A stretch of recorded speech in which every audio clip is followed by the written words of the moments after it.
On behalf of the Philippines Department of Finance, it is my pleasure to welcome you to this evening's Gala dinner here in the lively province of Bohol. Tonight, we set aside the formalities of the ASEAN Finance and Central Bank Deputies Working Group and related meetings to celebrate our collaboration, progress, and shared purpose that brings the ASEAN family together.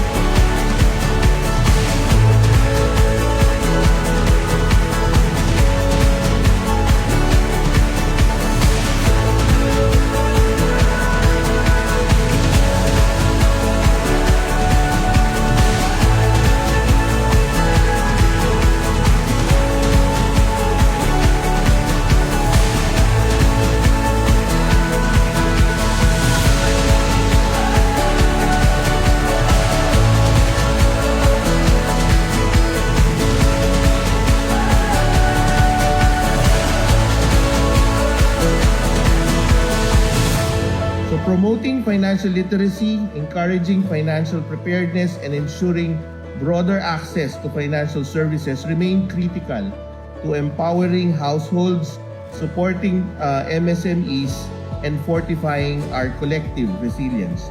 So together, these CPR priorities reflect our shared aspiration for a more integrated, more competitive, and more resilient ASEAN financial ecosystem.